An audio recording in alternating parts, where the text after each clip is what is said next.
du 20 au 26 décembre. La semaine ORL. Opération Radio Libre. En 2008, je réalisais avec Franck Mélier une série d'interviews sur les acteurs et témoins de l'arrivée de la radio libre à Toulouse au début des années 80. Qu'on puisse entendre le peuple. Sur la Toulouse et l'agglomération toulousaine, il devait y avoir une quinzaine de radios. Ça devait être en 82. Attention quoi, j'ai des cassettes. Quand on fait le son radio libre, Paris, Bordeaux, Le Mans. pour certains ça ressemble à une casserole alors. Paris, Bordeaux, Le Mans. Et après j'ai su qu'effectivement l'émetteur était à Paul-Sabatier. Toulouse Sud Fréquence à l'époque. Retour sur la libération des ondes à Toulouse et au-delà entre 1977 et 1985. Opération Radio Libre. Les 40 ans, le programme associé, archives et inédit. 12 mai 21. Campus FM, le marathon, avec vous, toute la nuit et en direct.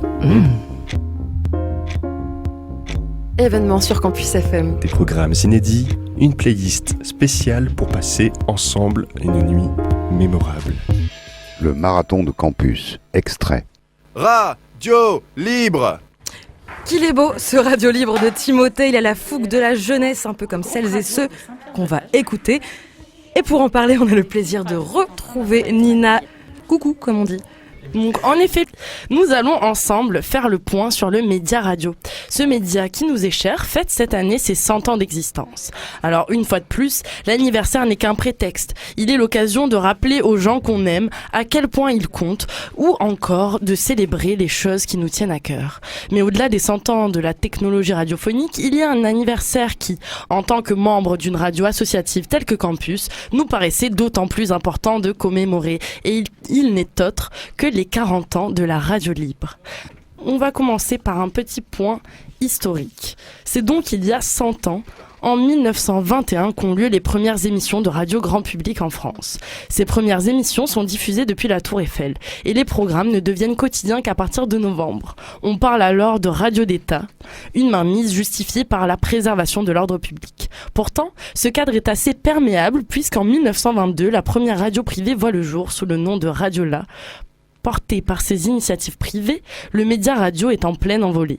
Le secteur radiophonique est donc marqué par une cohabitation entre domaines publics et privés jusqu'en 1924, lorsque l'État décide de resserrer la vis à travers un projet de centralisation de tous les appareils radiophoniques entre ses mains. Cette initiative donnera naissance aux radios dites périphériques, des radios privées qui, en vue de détourner l'interdiction, délocalisent leurs antennes à l'extérieur des frontières tout en continuant de diffuser sur le territoire français. On pourrait en quelque sorte considérer ces radios périphériques comme les ancêtres de nos chères radios pirates.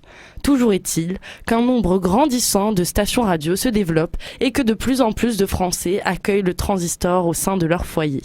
En 1939, la radio est en plein essor et devient ce que l'on pourrait qualifier de média de masse, ce qui fait d'elle une belle opportunité pour un mouvement qui souhaiterait diffuser sa propagande. Cette opportunité est donc saisie par les Allemands qui accompagnent l'occupation d'une prise de contrôle des stations françaises. Au sortir de la guerre, la question ne se pose plus pour l'État, qui souhaite reprendre le contrôle et assurer une bonne fois pour toutes la préservation de l'ordre public en reconstruisant le monopole. Le monopole des radios d'État plane ainsi sur tout le continent européen. Pourtant, certains ont décidé qu'ils n'allaient pas se laisser faire. On les appelle les pirates des ondes et on écoute tout de suite un programme écrit et réalisé par Tulip Van Aps. C'est Radio Campus, Graines de Pirate.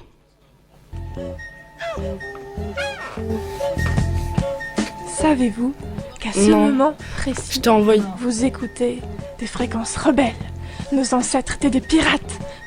Non pas de sabres, mais des radios sur des navires voguant sur les eaux internationales, des radios sous les toits, des radios nomades. S'opposant au monopole de l'État, bravant les brouillages de la police, revendiquant la liberté d'expression. Une farouche envie d'exister, de parler de sujets ignorés par les radios commerciales, d'écouter d'autres musiques.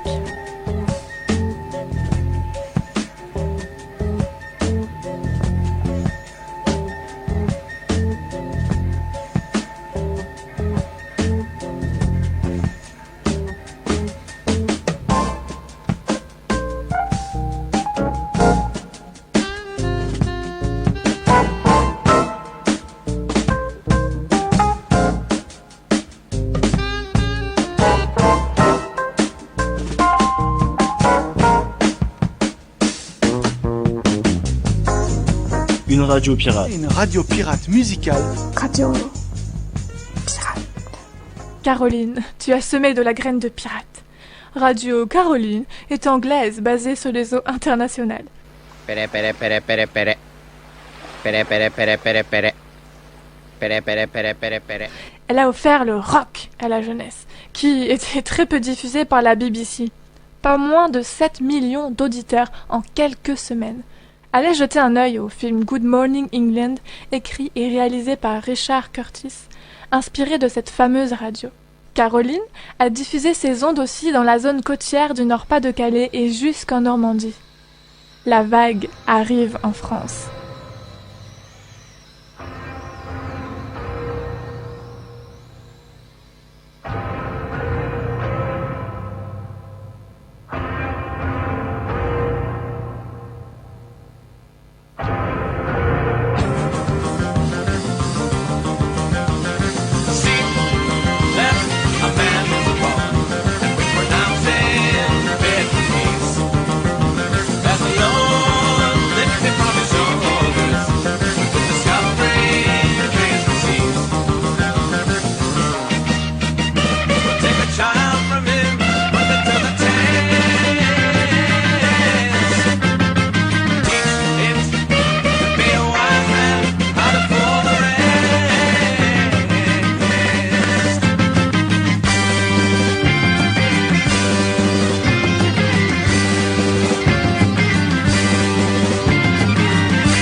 Les radios vertes sont arrivées hier sur Paris, bravant la loi, ouvertement, puisqu'on leur avait refusé leur demande de dérogation au monopole.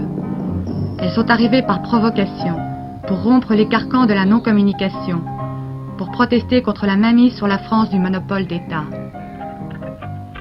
Et voilà qu'un mini-émetteur a vu le jour dans une chambre d'étudiants en électronique. C'est celle de Christian Vervarde. D'autres étudiants le rejoignent.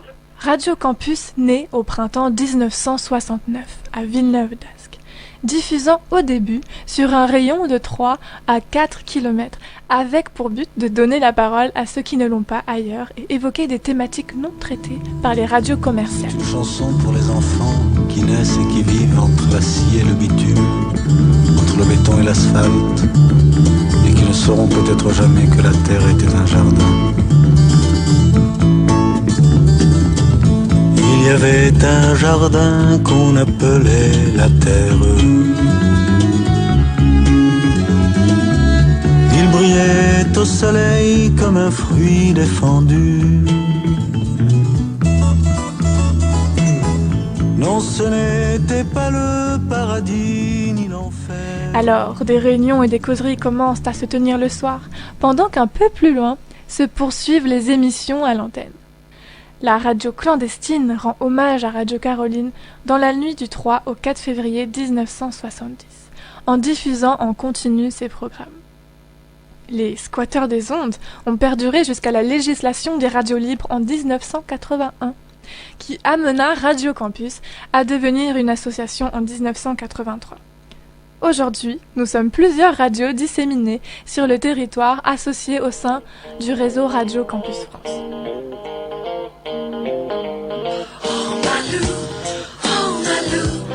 Oh Marilou, petite gueuse, champouineuse de mes rêves. Oh Malou, oh Malou, oh Marilou, si tu branches, je te donne le coup. Oh Malou, oh Malou, oh Marilou, tiens-toi à carreau, la vie est brève. Oh Malou, oh Malou, oh Marilou, un faux pas, et te voilà au trou.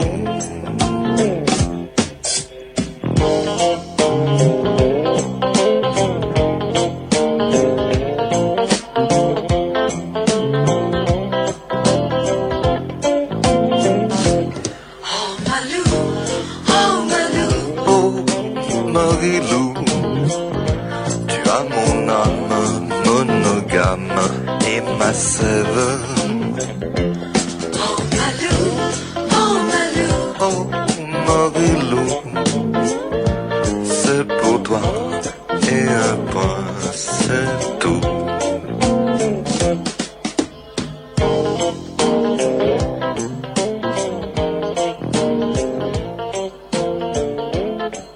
Depuis quelques années, des radios pirates apparaissent et disparaissent pour accompagner les luttes écologiques et sociales. Radio Klaxon, pour la ZAD de Notre-Dame-des-Landes, Radio Poudrière contre une usine d'armement dans le Finistère, Radio Active accompagnant l'opposition au centre d'enfouissement des déchets radioactifs en Meuse.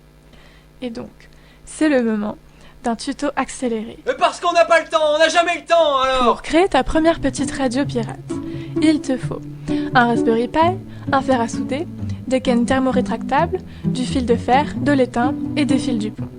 Première étape. Chope un fil du pont, découpe-le et dégaine-le. Deuxième étape. Coupe un bout de fil de fer, prends ton fer à souder et soude-moi le fil du pont avec l'étain. Si l'envie t'en prend, tu peux solidifier tout ça avec une gaine thermorétractable. Place-la sous la soudure et chauffe-la avec un briquet ou un lance-flamme. Troisième étape. Tu mets tout ça sur le pin numéro 4. Je répète, numéro 4. Quatrième étape. Tu te trouves un ami informaticien qui t'aide à finir. Ou sinon, tu peux aller sur le lien que je te laisserai qui explique tout ça mieux que moi. La radio, un des moyens de faire vivre la liberté d'expression, permettant aux sociétés et aux individus de se développer et de faire valoir d'autres droits en s'instruisant les uns les autres. Ouais. Chers auditeurs, ô toi qu'on touche au son des mots, nous te soufflons des nouvelles. Prends-les comme des fenêtres, transcende l'habituel, allons tisser des lettres qui s'animent en radio.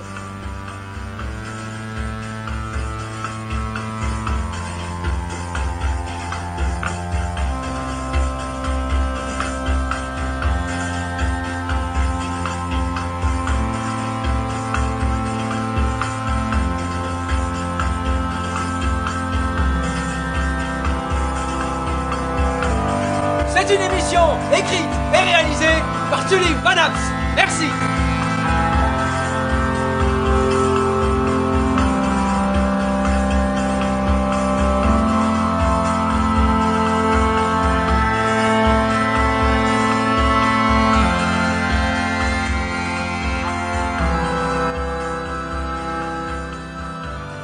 Merci à Tulip Vanaps pour nous avoir permis de rediffuser son programme Radio Campus Graines de Pirates, qui nous rappelle l'importance des radios libres. Vous comprenez maintenant pourquoi, bien plus que l'anniversaire de la radio elle-même, qui sous-tend 60 ans de mainmise, nous souhaitions aujourd'hui célébrer les 40 ans de la radio libre. Eh ben bravo à Tulip, super reportage. 12 mai 21. Campus FM, le marathon, avec vous, toute la nuit et en direct. Événement sur Campus FM. Des programmes inédits, une playlist spéciale pour passer ensemble une nuit mémorable. Le marathon de campus, extrait. Vous êtes chaud patate, vous êtes bouillant, il est 3h47, il est temps de chiller un petit peu et de changer complètement de mood. Ce soir sur Campus FM 94.00.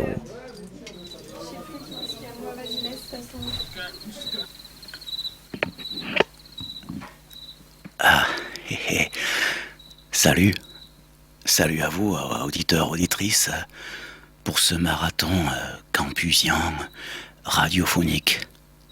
Et à cause du couvre-feu, je suis dans ma piole. Bon, en fait, c'est une forme de prolongement des confinements successifs et à venir que nous avons connus et que nous allons connaître. Bon, on n'est pas là pour démoraliser l'auditoire, bien que l'audition à l'heure actuelle se fasse plus sur Internet que sur les ondes, me semble-t-il. Bref, moi, vous l'avez peut-être reconnu, c'est H1000, carte postale sonore, qui propose donc une randonnée tout à fait sonore en montagne et dans la nature.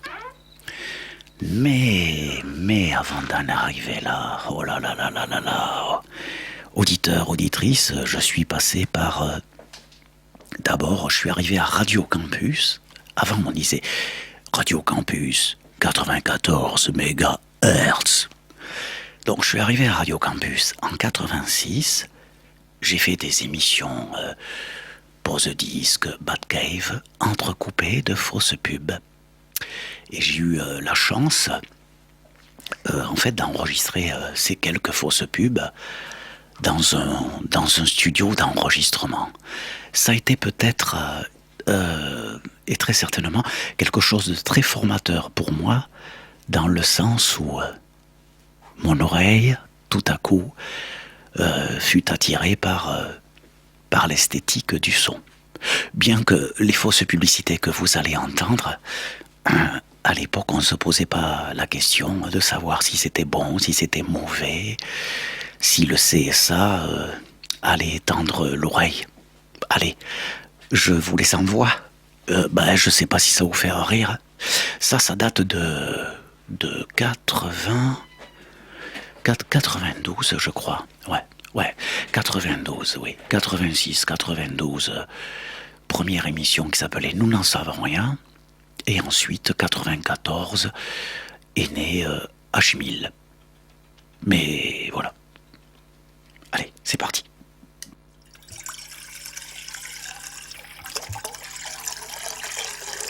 Boire contre Aix et éliminer. C'est ça le contrat minceur. Pour que les gros aient plus de place en ce monde.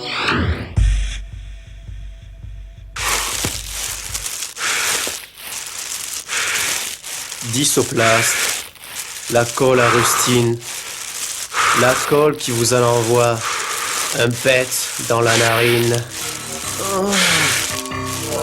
Rafraîchis la gorge et dégage le nez. J'en connais un rayon. J'installerai le piano ici, le tabouret, le téléphone. Enfin, je pourrais me la mettre. Alors les gars, vous manquez d'un joli intérieur pour forniquer.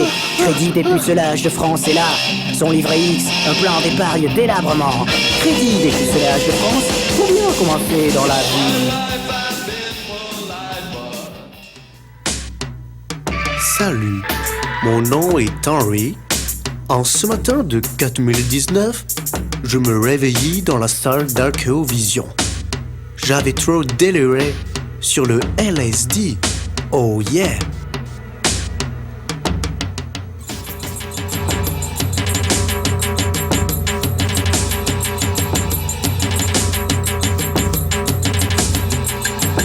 Le tam-tam de mon cœur me disait que j'étais seul au monde. Effectivement, j'étais le dernier survivant de la guerre nucléaire. Oui, mais je ne semblais pas si désolé que ça. J'avais du mal à démarrer, mais Robocop, mon bien-aimé robot, me salua. J'enfourchai mon vaisseau spatial pour aller sur la Lune chercher un electric coffee.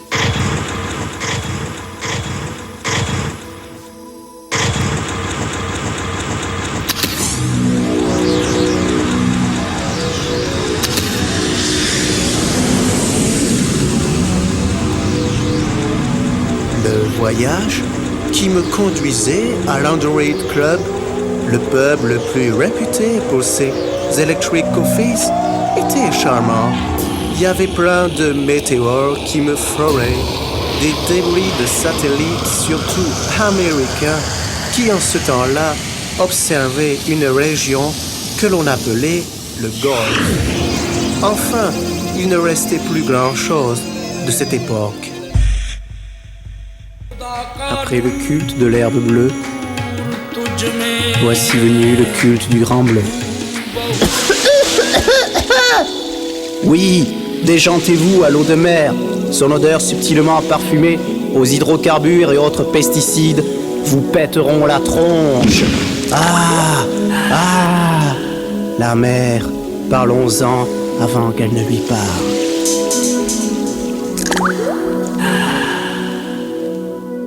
Une petite dernière. Bon, c'est ma préférée avec la cola rustine. Bon, il faut quand même se remettre le truc, quoi. On était en 92. Bon, et j'ai oublié de vous dire aussi que dans l'émission « Nous n'en savons rien », en fait, je savais pas ce que je glandais dans la radio. J'avais réalisé ce genre de petits feuilletons, fiction entre... C'était une forme de parodie de la guerre des étoiles qui me faisait vraiment chier à l'époque, la guerre des étoiles. Bon, enfin bref. Dernière fausse pub, et puis après, changement de décor. Ah oui. Vivez la SNCF avec le rail. Oui. Vivez la SNCF avec le rail. Avec la carte jeune, la SNCF vous offre un rail de poudre.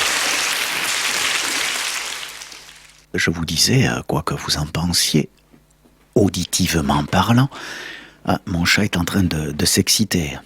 Je crois qu'il cherche une femelle. Bon, enfin bref. Je disais donc que ces fausses pubs m'ont donné envie de faire ce qu'on appelle du field recording.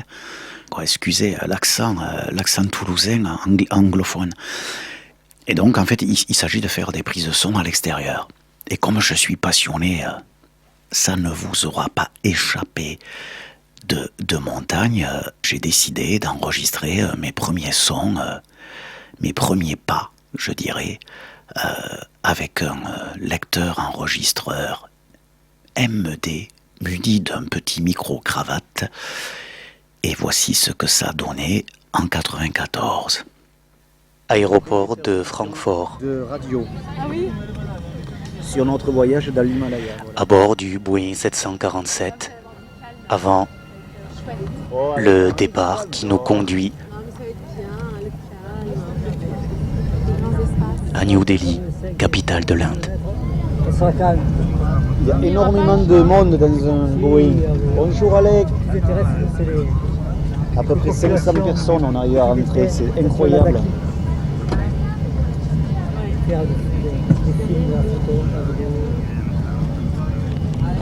Voilà, ambiance de départ. Delhi, please fasten your seatbelts again, thank you. Our entertainment program is now over. We will be collecting the headsets shortly. Please do not wrap the cords around them, thank you. Meine Damen und Herren, unser Unterhaltungsprogramm ist jetzt beendet. Wir sammeln den Kopfhörer ein.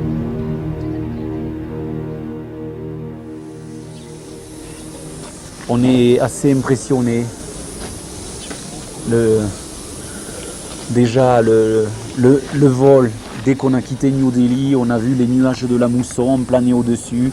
C'était une immense couverture hydrophile, du coton partout.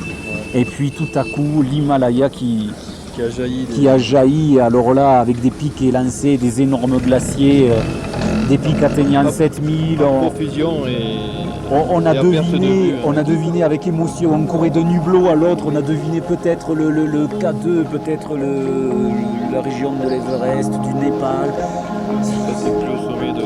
Les plus hauts sommets de la chaîne. Ils paraissaient là à nos pieds, nous étions à 10 000 mètres d'altitude en avion et encore même pas. Et ils étaient 1502, 3000 mètres en dessous. Fantastique.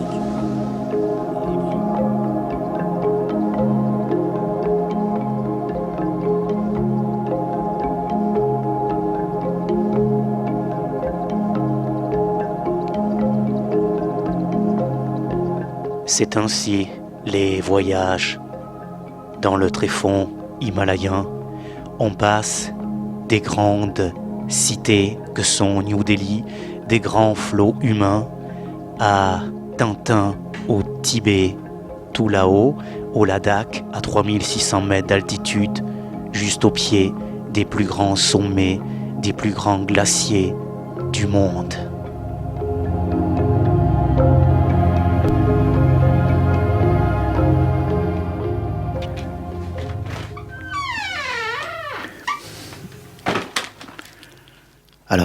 sur cet extrait, bien entendu, vous l'aurez bien décelé, on ne laisse pas s'exprimer l'autre. C'est le défaut. Lorsqu'on est passionné et qu'on commence la radio, on s'empare du micro. En devenir chiant très certainement. On remonte une vallée très aride, quoi, rocailleuse, avec des moraines partout, quoi. Voilà, c'est de ce style, quoi. Là, je vais pas faire... Je sais pas si vous entendez. Voilà, c'est du style maurinique. Et on va remonter jusqu'à 4000 mètres d'altitude et on est à 3007, ça m'a pas coupé la chic. Hello, là c'est la mule noire de Radio Campus. Là.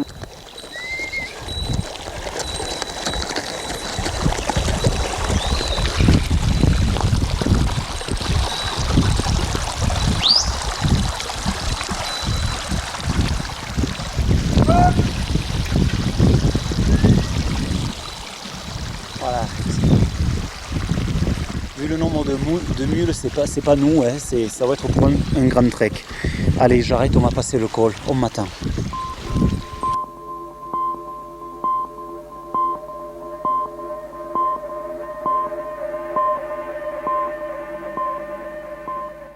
Dans l'extrait numéro 2, il ne suffit pas, et je l'ai compris à mes dépens, d'avoir un microphone. Il faut avoir des bonnes bonnettes pour éviter ce qu'on appelle ces plosives qui te saccagent le son, quoi, et te fait mal à l'oreille. Pour ainsi dire, c'est quasiment inaudible, et l'auditeur, il ferme le poste radio, quoi.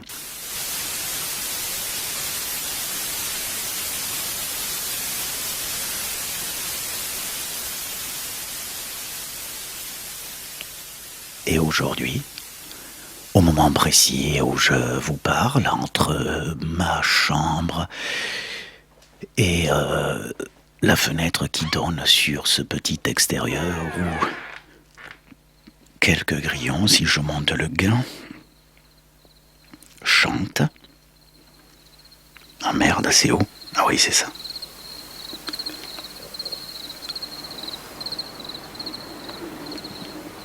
Un H1000, je dirais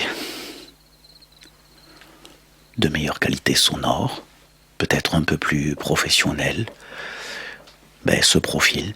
Et vraiment, je remercie tout le réseau des radios libres qui me diffusent, et notamment Campus FM, puisque c'est ici, dans cette radio, que j'ai fait mon école radiophonique autodidacte. Voilà. C'était du 20 au 26 décembre, la semaine ORL. Opération Radio Libre. À 11h, l'interview. Quand on fait le son radio libre, pour certains, ça ressemble à une casserole alors. Et à 15h, le programme associé. Archives et inédits. Après l'élection de François Mitterrand, donc dans les années 80, plus de 2000 radios sont recensées. Vive la radio! Vive la radio libre! Sur Campus FM et au-delà.